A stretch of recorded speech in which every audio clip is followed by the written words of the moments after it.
बिस्मिल्लाहिर्रहमानिर्रहीम। अस्सलाम वालेकुम स्टूडेंट्स।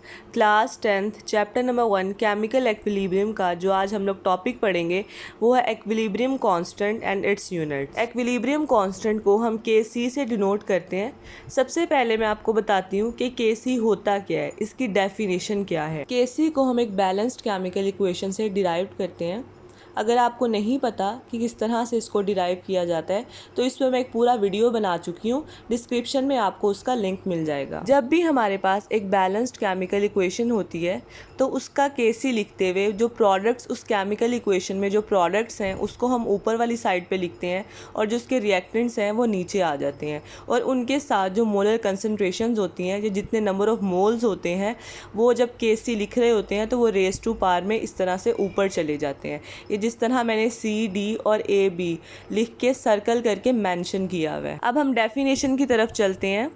Kc को केमिकल एक्विलिब्रियम कांस्टेंट कहते हैं और इसके सामने जो रिएक्टेंट्स लिखे हुए हैं सी, डी, ए, बी और इनकी रेज़ टू पावर में जो मोलर कंसनट्रेशंस हैं छोटा सी, डी, ए, बी जो मैंने ब्लू कलर के सर्कल से मेंशन की हुई हैं, ये मोलर कंसनट्रेशन जो रेज़ टू पावर में है, अगर इनका प्रोडक्ट लिया जाए, प्रोडक्ट का मतलब यहाँ पे मल्टीप्लिकेशन है, मतलब इनको टोटल किया जाए तो ये डायरेक्टली प्रोपोर्शनल होती हैं rate of chemical reaction. Rate हमें पता है स्पीड को कहते हैं। रेट ऑफ केमिकल रिएक्शन का मतलब है किसी भी केमिकल रिएक्शन की स्पीड, कि वो केमिकल रिएक्शन की स्पीड से प्रोसीड करता है। मैंने आपको डेफिनेशन से थोड़ा सा ओवरव्यू दे दिया है। नेक्स्ट टॉपिक स्टार्ट करने से पहले मैंने यहाँ एक केमिकल रिएक्शन लिखा है N2 + 3H2 और ये एक रिवर्सेबल रिएक्शन है। प्रोडक्ट में हमारे पास 2 अमोनिया बने हैं। राइट साइड पे हमारे पास रिएक्टेंट्स हैं और लेफ़्ट साइड पे हमारे पास प्रोडक्ट्स हैं, और रिएक्टेंट्स के साथ ये जो 3 हैं नंबर ऑफ मोल्स यानी कि मोलर कंसनट्रेशन, और प्रोडक्ट्स में हमारे पास 2 नंबर ऑफ मोल्स हैं यानी कि 2 मोलर कंसनट्रेशन है प्रोडक्ट्स की। अब इसका Kc लिखेंगे, प्रोडक्ट हमारे पास ऊपर आ जाएंगे और रिएक्टेंट नीचे वाली साइड पे आ जाएंगे, और जो इनके नंबर ऑफ मोल्स हैं वो रेज़ टू पावर में चले जाएंगे। अब यहाँ बुक में एक डेफिनेशन लिखी हुई है, वहाँ से स्टूडेंट्स थोड़ा सा कंफ्यूज हो जाते हैं कि प्रोडक्ट 2 दफ़ा क्यों लिखा हुआ है।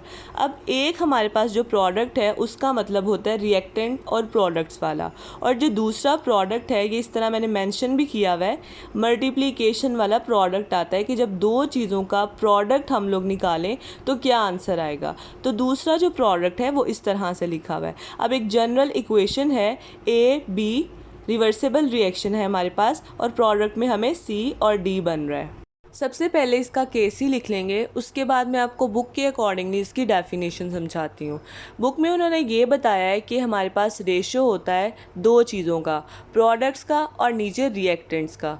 प्रोडक्ट में हम लोग जो कोफिशिएंट है उनके साथ जो रेज़ टू पावर है उनका जो टोटल होगा यानी उनका जो प्रोडक्ट होगा, यानी ये जो हमारे पास प्रोडक्ट लिखे हुए सी और डी कोफिशिएंट हैं, ये इनके ऊपर जो रेज़ टू पावर है छोटा सी और छोटा डी, इनका जो प्रोडक्ट होगा उसका रेशो, और नीचे वाले जो हमारे पास रिएक्टेंट्स हैं, रिएक्टेंट्स की जो कोफिशिएंट हैं इसमें जो रेज़ टू पावर में छोटा ए और छोटा बी लिखा हुआ है, इनका प्रोडक्ट, इन दोनों का रेशो जो होता है उसको हम लोग कहते हैं Kc। यानी प्रोडक्ट में हमारे पास जो रेज़ टू पावर में मोलर कंसनट्रेशन है उसका प्रोडक्ट, और रिएक्टेंट में रेज़ टू पावर में जो मोलर कंसनट्रेशन है उसका प्रोडक्ट, इन दोनों के रेशो को हम कहते हैं केमिकल एक्विलिब्रियम कांस्टेंट यानी कि Kc।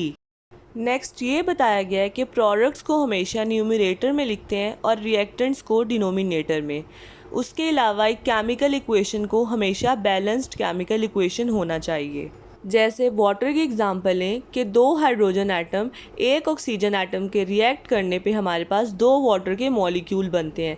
इसी तरह से हमारे पास जितनी भी केमिकल इक्वेशंस लिखेंगे वो बैलेंस्ड होनी चाहिए। लास्ट पॉइंट इसका ये है कि जो हमारे पास Kc की वैल्यू है वो टेम्परेचर पे डिपेंड करती है लेकिन इनिशियल कंसनट्रेशन पे डिपेंड नहीं करती। Kc की वैल्यू टेम्परेचर पे डिपेंड किस तरह से करती है, जब भी हम टेम्परेचर को चेंज करते हैं तो एक्विलिब्रियम कांस्टेंट भी चेंज हो जाता है। फॉर एग्जांपल एक कंटेनर में हमारे पास एक रिएक्शन हो रहा है, जैसे जैसे हम टेम्परेचर बढ़ाएंगे वो रिएक्शंस के अंदर जो मॉलिक्यूल्स हैं उनके पार्टिकल्स में जो काइनेटिक एनर्जी है वो काइनेटिक एनर्जी बढ़ जाएगी और आपस में मॉलिक्यूल्स कोलाइड करना स्टार्ट कर देंगे बहुत रैपिडली, जिससे हमारे पास क्या होगा, रेट ऑफ रिएक्शन ज़्यादा हो जाएगा। टेम्परेचर को ज़्यादा करेंगे तो रेट ऑफ रिएक्शन भी ज़्यादा हो जाएगा। और Kc इनिशियल कंसनट्रेशन पे डिपेंड नहीं करता। लेट्स सपोज हमारे पास इनिशियल कंसनट्रेशन है, A की है 1 मोलर, B की भी 1 मोलर। अब टोटल करेंगे इसका तो हमारे पास टोटल इनिशियल कंसनट्रेशन होगी 2।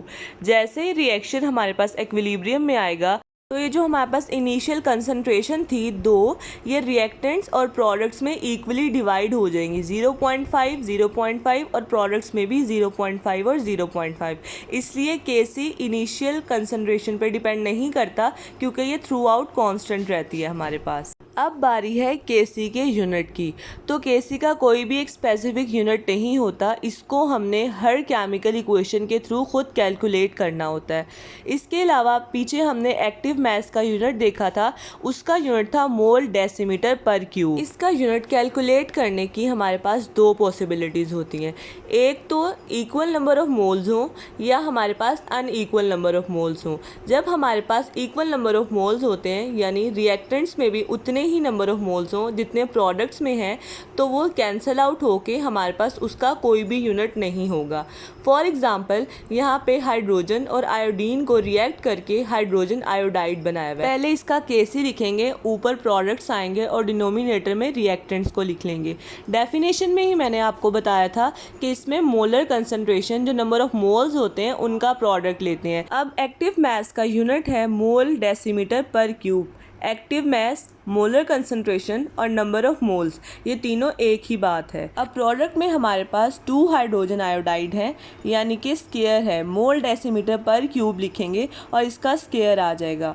और नीचे रिएक्टेंट्स हमारे पास 2 हैं तो मोल डेसीमीटर पर क्यूब, मोल डेसीमीटर पर क्यूब। ऊपर भी हमारे पास 2, स्क्वायर का मतलब है कि 2 हैं हमारे पास, और नीचे भी 2 हैं। ऊपर वाले 2 मोल डेसीमीटर पर क्यूब नीचे वाले 2 डेसीमीटर पर क्यूब से कैंसिल हो जाएंगे। इस तरह से हमारे पास कुछ भी नहीं बचेगा। तो जब हमारे पास इक्वल नंबर ऑफ मोल्स हो यानी रिएक्टेंट्स में जितने नंबर ऑफ मोल्स हैं उतने ही प्रोडक्ट्स में हो तो Kc का कोई भी यूनिट नहीं होता। अब नेक्स्ट है अनइक्वल नंबर ऑफ मोल्स, यानी रिएक्टेंट्स में और प्रोडक्ट्स में जब इक्वल नंबर ऑफ मोल्स नहीं होंगे तब हम Kc का यूनिट फाइंड करते हैं। सबसे पहले अमोनिया की एक बैलेंस्ड केमिकल इक्वेशन लिखिए, उसका Kc लिखेंगे प्रोडक्ट और रिएक्टेंट लिख के। प्रोडक्ट में हमारे पास 2 अमोनिया थे तो मोल डेसीमीटर पर क्यूब का स्क्वायर आ जाएगा। नीचे रिएक्टेंट्स में 1 N2 था, मोल डेसीमीटर पर क्यूब आ जाएगा उसकी जगह। और नेक्स्ट हाइड्रोजन जो थे वो 3 थे हमारे पास, तो उसका मोल डेसीमीटर पर क्यूब और ऊपर भी क्यूब आ जाएगा। अब ऊपर 2 हैं और नीचे टोटल 4 हैं। अब ऊपर वाले 2 मोल डेसीमीटर पर क्यूब नीचे वाले मोल डेसीमीटर पर क्यूब से कैंसिल हो जाएंगे, तो ऊपर हमारे पास कुछ भी नहीं बचेगा, उसकी जगह 1 आ जाएगा और नीचे आ जाएगा मोल डेसीमीटर पर क्यूब का स्क्वायर, क्योंकि नीचे 4 थे, 2 से 2 कट गए तो नीचे अब 2 रह जाएंगे। अब ये बात आपको पता होगी कि जब हम नीचे वाली वैल्यूज़ को ऊपर लेके जाते हैं तो अगर नीचे प्लस में है तो वो माइनस हो जाती है ऊपर जाके, और अगर नीचे माइनस में है तो वो ऊपर जाके प्लस हो जाती है। इसी तरह मोल हमारे पास नीचे प्लस में था, ऊपर जाके मोल -1 हो जाएगा, और नीचे डेसीमीटर पर क्यूब जो था माइनस, तो 3 2 6 हमारे पास ऊपर जाके +6 में कन्वर्ट हो जाएगा। इसी तरह अगर आपको डिफरेंट बैलेंस्ड केमिकल इक्वेशन दे दी जाए तो सबसे पहले आप उसका Kc फाइंड करेंगे और Kc को लिखने के बाद आप उसका यूनिट भी निकाल सकते हैं। आई होप कि आपको आज का लेक्चर समझ आया होगा, लेकिन अगर आपको कुछ समझ नहीं आया तो आप कमेंट में पूछ सकते हैं। वीडियो अच्छी लगी हो तो इसको लाइक कीजिएगा, शेयर कीजिएगा और मेरे चैनल को सब्सक्राइब कीजिएगा।